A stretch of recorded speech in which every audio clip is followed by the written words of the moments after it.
नमस्कार, मैं डॉक्टर हेम श्रीवास्तव। होली आ रही है, बहुत ही निकट है। ये रंगों का त्यौहार है, ये गैदरिंग का त्यौहार है, ये भीड़ भड़के और संस्कृति का त्यौहार है। ये लोगों के इकट्ठा होने का त्यौहार है, मिलजुल करके अपनी संस्कृति को बसाने का त्यौहार है। इसमें हर कोई हर किसी के संपर्क में आता है, तो ऐसे उपाय दिखे जाने चाहिए कि होली भी रहे और वायरस भी ना फैले। हम जानते हैं कि कोरोना वायरस ने कैसा कहर बरपा कर रखा है, 1 साल से ज़्यादा हुए। सारे संसार में कैसा सन्नाटा बना दिया है इसने। तो ये होली के त्यौहार में भी ये लापरवाही रखना, इसके संचरण को बढ़ावा देना होगा। हम जानें कि होली के त्यौहार में सभी सबसे मिलते हैं और कोरोना वायरस से बचाव में ये मिलना ही कम करना होता है। ये बहुत बड़ा उपाय है। तो होली को भी बहुत सीमित ढंग में मनाया जा सकता है। ऐसा नहीं है कि होली बिल्कुल ही ना मनाई जाए। जो खान पान होता है, जो भोजन बनता है, वो सब अगर सावधानी से किया जाए तो वो भी रहेगा। लोग यदि इकट्ठा होते भी हैं तो सामाजिक दूरी के नियमों का और कोरोना से संबंधित सावधानियों का पालन करते हुए मिले। हाथ में ग्लव्स का प्रयोग बहुत ज़रूरी होना चाहिए और एक दूसरे की सांस को करीब नहीं आना चाहिए। मास्क का भी प्रयोग करना होगा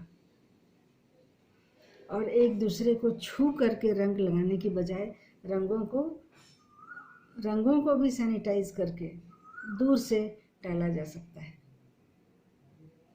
तो वायरस का संचरण नहीं हो सकता है या बहुत कम हो जाएगा। और मास्क का प्रयोग भी आवश्यक है। ऐसा नहीं है कि होली है तो फिर मास्क का प्रयोग ना किया जाए, अरे कुछ नहीं होगा, ऐसा भी नहीं है।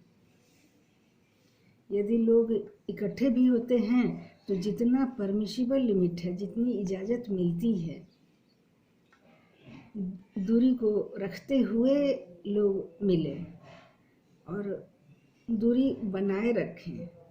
एक गैदरिंग में बहुत कम लोग रहें। एक सरकारी मानदंड राज्यवार जो भी है, राज्य के अनुसार जो भी मानदंड बनाए गए हैं कि इतने लोग इकट्ठा हो सकते हैं और इतनी दूर पर रहें, उन सबों का सख्ती से पालन करते हुए ज़रूरी है।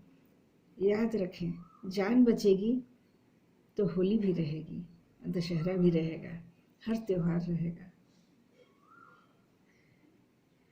तो सारे मानदंडों का पालन करते हुए हम होली भी रख सकते हैं और जो भी हमारे संस्कृतिगत त्यौहार हैं जो उल्लास से मनाए जाते रहे हैं, उनका भी हम सम्मान कर सकते हैं। तो हम पहले से, आज से ही हम जरा चिंता कर लें कि हम क्या करें कि हमारा ये संस्कृति का महापर्व भी रहे।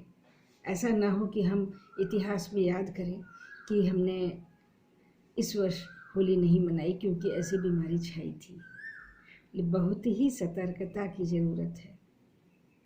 व्यक्तिगत संपर्क से बचना होगा, एक दूसरे को छूने से बचना होगा, छू करके खिलाने से बचना होगा, छू करके रंग लगाने से बचना होगा।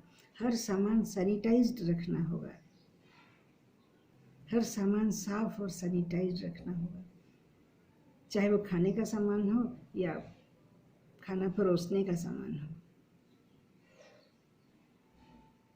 सारी सावधानी रखते हुए हमें ये देखना होगा कि होली के बाद कोरोना में कोई भी बढ़त ना दिखाई दे। देश में प्रतिदिन कोरोना के मामले समाचारों के अनुसार 40,000, 50,000 ऐसे बढ़ रहे हैं। तो इन पर अब लगाम लगाने का समय है और हमें अपनी इम्यूनिटी बढ़ाने का भी समय है। हम अपनी प्रतिरोधक क्षमता बढ़ाएं और होली भी मनाएं। बस इन्हीं शब्दों के साथ मैं हेम श्रीवास्तव आपसे विदा लेती हूँ। फिर मिलूँगी अगले वीडियो में। आप अपने विचार देंगे, आपके पास आइडियाज़ हैं कोविड से बचने के, या फिर त्यौहार भी रहे, संस्कार भी रहे और कोविड भी ना आए, ऐसे और कोई उपाय है तो आप हमें देंगे, अपनी राय अवश्य देंगे, ताकि हम आपके राय के अनुसार अगला वीडियो हम प्रस्तुत करें। जय भारत, जय हिंद।